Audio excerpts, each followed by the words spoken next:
Seigneur Dieu et Père, on te demande ta main bénissante ce matin. On te demande une grâce particulière pour comprendre les sujets qui vont être enseignés. Comprendre les paroles qui vont être dites. Et surtout mettre en application. C'est un sujet, même deux sujets à lesquels peu de monde porte attention parmi tes enfants, Seigneur. C'est un sujet à lequel vraiment nous devons porter une attention tout à fait particulière, Seigneur. Et on va te demander aussi d'être conduit dans les chants, dans les réflexions de ce matin. Mets ta main bénissante sur tout ce qui va être dit, tout ce qui va être réfléchi, Seigneur. Et fait qu'on puisse repartir en méditant et en étant transformé, Seigneur. Et c'est ton nom de ton Fils. Amen. Le titre de la courte méditation, c'est « Entrer dans la présence de l'Éternel ». Si on se souvient aujourd'hui, quand on regarde les Écritures, dans l'Ancien Testament, on avait un homme comme Moïse. Pour ceux qui veulent avoir la référence, Exode 34, versets 34 et 35. Moïse était un homme, comme les autres hommes, qui a été pris, qui a été amené à connaître l'Éternel Dieu. Mais d'une façon particulière, parce que Moïse était un homme qui rentrait dans la présence de l'Éternel, sur terre, et littéralement, il parlait avec Dieu. Il avait une intimité profonde avec Dieu. À un point tel que, quand il se présentait aux yeux des gens, les gens voyaient son visage resplendir d'une lumière qui était incroyable. Il était obligé de se mettre un voile sur le visage. Parce que son visage rayonnait la splendeur, la sainteté, tous les aspects de l'Éternel Dieu. C'est un miracle en soi.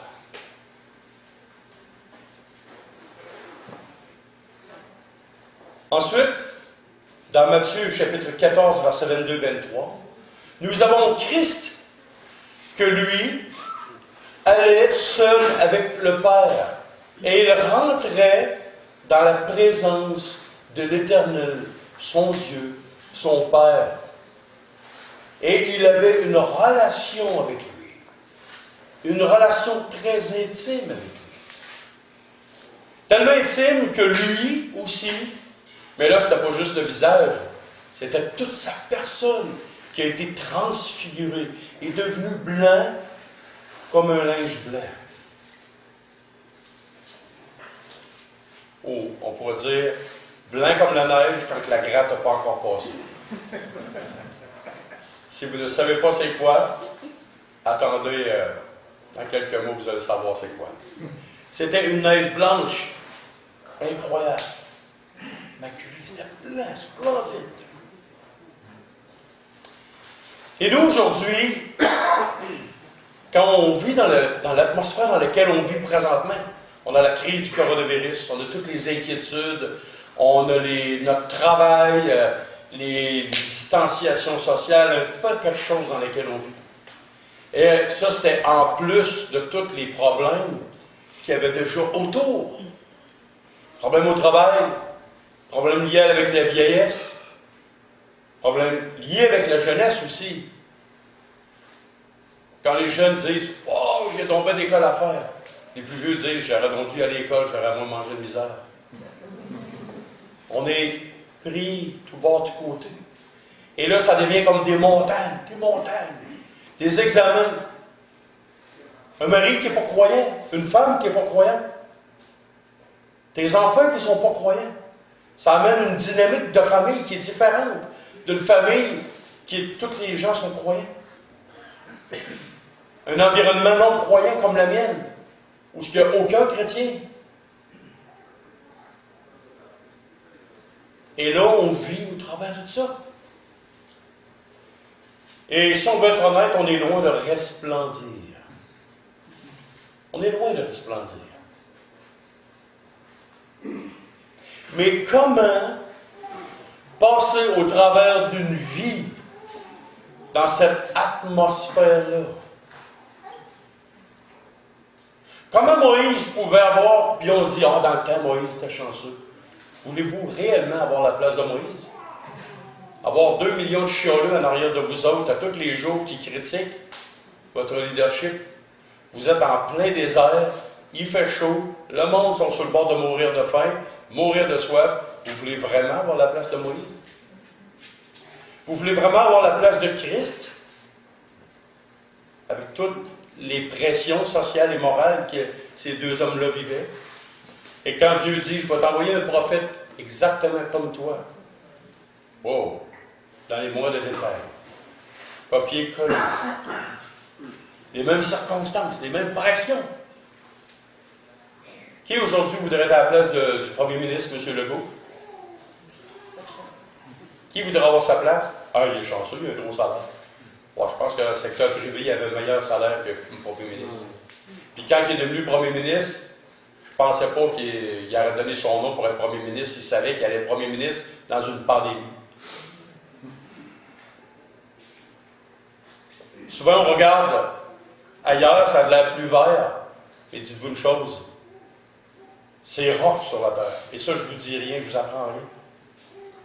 Mais il y a quelque chose, par exemple. Il y a un homme, on va tourner au psaume 73. Il y a un homme qui a vécu beaucoup de difficultés. Je ne sais pas quel âge qu'il avait. Je ne sais pas son nom de famille. Mais le gars s'appelait Asaph. Un bizarre de nom. Mais le gars, il vivait une situation. L'homme vivait une situation.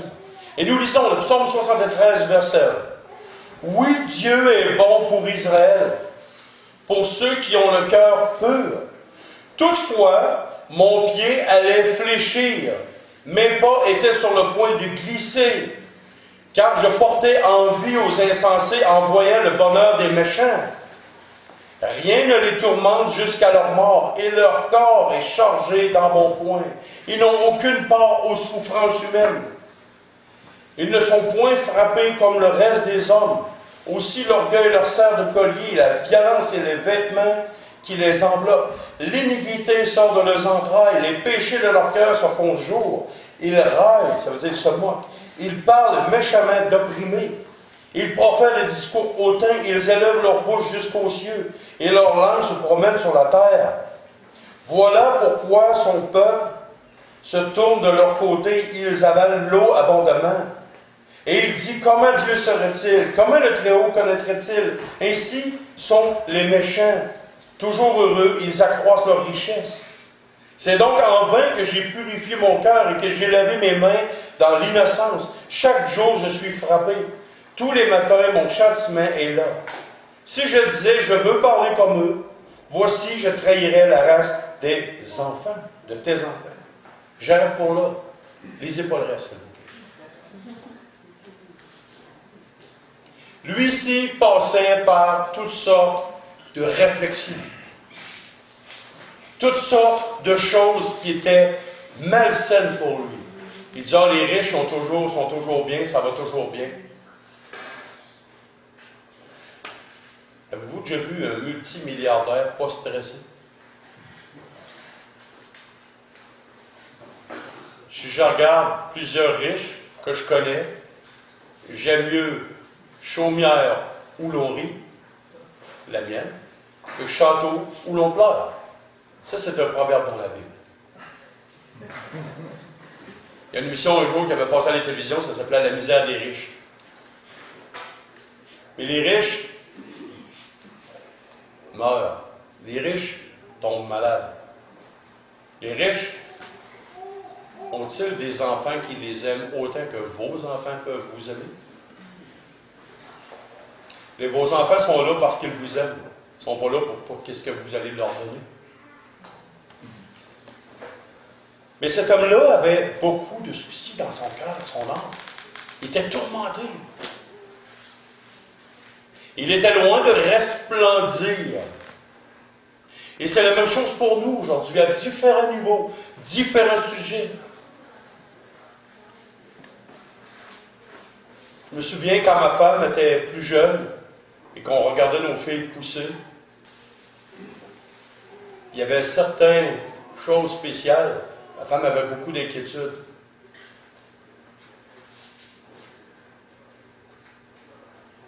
Et je peux vous dire qu'aujourd'hui, ces inquiétudes étaient non fondées. Non fondées.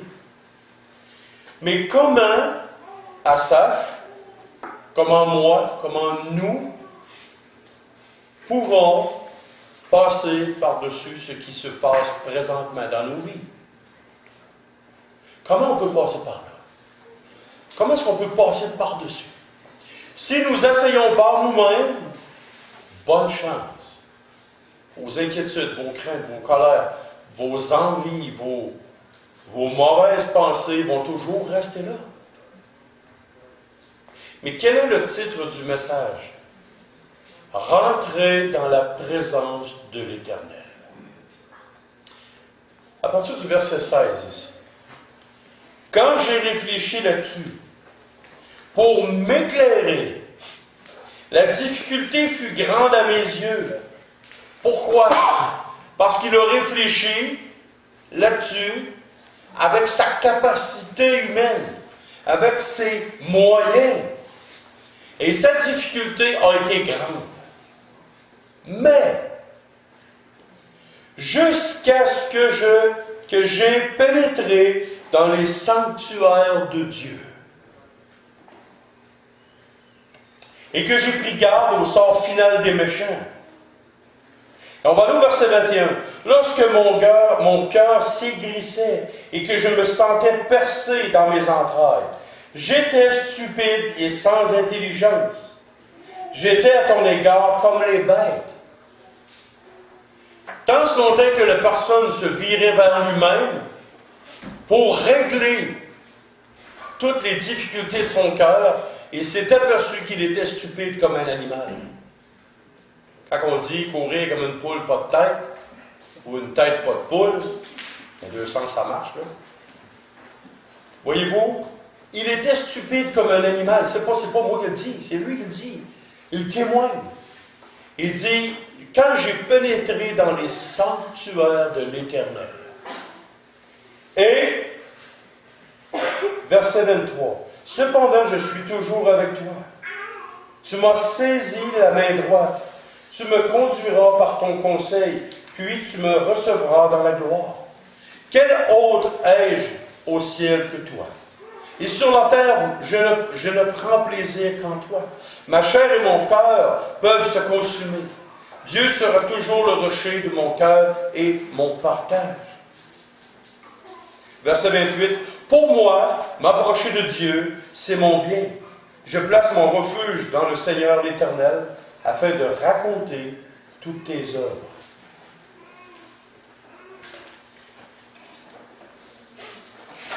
Tant si longtemps que nous allons nous arrêter à regarder à l'horizontale, vous ne verrez jamais le bout de vos soucis, jamais le bout de vos problèmes, jamais le bout de vos inquiétudes, jamais. Mais si vous décidez de façon volontaire, au travers de l'Esprit Saint qui est en vous, de regarder à la verticale, quand vous allez décider de lâcher le morceau, et que vous allez pénétrer par la prière dans la présence de Dieu. Et quand vous rentrez dans la présence de Dieu, voici une chose à ne pas faire. Imaginez-vous que vous m'invitez à manger chez vous. Prenons un témoin, Jacques. J'arrive chez vous, tu m'invites à souper, tu as préparé une belle table, et tout va bien, tu as mis du temps pour le repas, tout. Et là, j'arrive en chialant, en critiquant avec tout ce qui se passe autour de moi. Quelle va être la réaction de Jacques? Il va me regarder et dire, es-tu capable de laisser tes affaires dehors dans la boîte à mal? J'ai pris tellement de temps pour préparer un bon repas. Quand nous rentrons dans la présence de l'Éternel Dieu, avez-vous juste rentré dans la présence sans dire un mot? allez-vous-en dans un endroit calme, tranquille. Loin des enfants, loin du mari, loin de la femme, loin de tout. Faites une petite promenade dans le bois, puis faites juste fermer vos yeux. Ou faites juste regarder dans le ciel et arrêtez-vous juste pour contempler. Rentrez dans la présence de Dieu. La parole de Dieu dans Romains 1, c'est marqué que ce qu'on peut connaître de Dieu est visible à l'œil nu. Arrêtez-vous. Dieu disait ça dans l'Ancien Testament. Arrêtez et sachez que je suis l'Éternel Dieu. Est-ce que nous avons pensé à arrêter 30 secondes? Puis des fois, on 5-10 minutes. Regardez la nature, regardez la sphère céleste. Et ensuite, fermez vos yeux et rentrez dans la présence de Dieu. Et quand vous allez sortir de la présence de Dieu,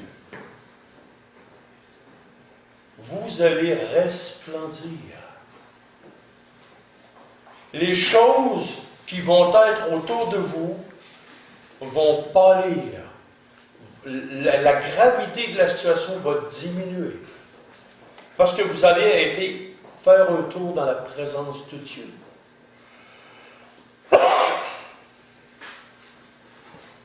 Rentrez dans la sphère céleste et la présence de Dieu. Calme toutes les situations. Que ce soit un conflit entre les enfants et les parents, entre les époux et l'épouse, que ce soit des inquiétudes. Les gens ont peur de mourir du coronavirus de ce temps-ci. C'est la panique. Un matin, on vient de chanter que si je meurs, je m'en vais manger à la table de mon roi. Tu veux me faire mourir? Merci. J'ai hâte d'y aller. Mais je suis pressé, comme l'apôtre Paul disait, des deux côtés, pour le ministère ici sur terre. Mais si vous me demandez ce que je préfère, on va dire comme l'apôtre Paul, la mort m'est un gain. L'inconverti a peur de mourir. Pourquoi l'enfant de Dieu qui dit, crois au Seigneur Jésus, tu seras sauvé, tu vas prendre l'enfant, tu vas aller dans la présence de Dieu. Le coronavirus arrive, la peur extrême. Hey! Je vous annonce une chose, c'est que vous allez tous mourir en passant. Toute la gang. Vous allez tous mourir. Toute la gang. Ah, c'est même une certitude en plus. Puis moi aussi en passant. Mais il y a une chose que je ne sais pas, c'est juste quand. Puis il y a une autre chose que je ne sais pas, je ne sais pas de quelle manière. Mais je vous dis une certitude, vous allez tous... Est-ce que c'est vrai quand j'ai dit que vous allez tous mourir? Non. Non. Vous allez tous vous endormir. Ah! Ça, c'est la vérité. Notre corps physique va s'endormir, notre âme, les yeux vont fermer, et nos yeux vont s'ouvrir dans une seconde. Et qu'est-ce que la parole de Dieu dit? Le jeune homme riche, en proie au tourment, connaissant pas Dieu, Lazare, il est ici consolé.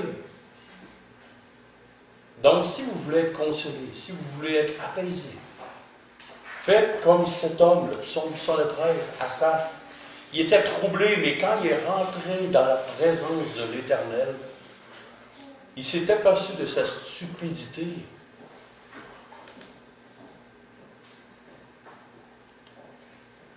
Est-ce que vous seriez inquiet d'aller dans un CHSLD rempli de coronavirus si Christ était à côté de vous? Non. Ben là, je vous annonce qu'il est temps. N'ayez pas peur. Mourir, Paul disait, le Saint-Esprit disait par l'apôtre Paul, mourir m'est un gain. Peu importe ce qui arrive. Rentrez dans la présence de l'Éternel Dieu et votre paix intérieure sera à la mesure du nombre de fois que vous rentrez dans la présence de l'Éternel. Plus vous rentrez dans la présence de l'Éternel, plus votre cœur, votre âme, votre conscience sera en paix. Et en terminant, pour cette courte méditation-là, il y a des gens qui voient une rivière large comme ça. Et c'est la panique. il y a une rivière, il va falloir traverser la rivière. Tu arrives là, c'est un ruisseau. C'est un ruisseau. Il y a une peur panique présentement dans laquelle nous vivons. N'ayez pas peur. Christ disait, je suis avec vous jusqu'à la fin du monde. Si Christ est parmi nous, si Christ est en nous, si nous croyons cette vérité-là, que peut me faire un homme ou une maladie ou n'importe quoi? Nous passons notre vie à dire aux gens, soyez sauvés. Ben justement, n'ayez pas peur. Vous êtes sauvés. Mais par respect, par amour pour les autres, respectez les gens. Il ne faut pas tomber non plus dans une folie de dire « Ah, je m'en fous ». Non.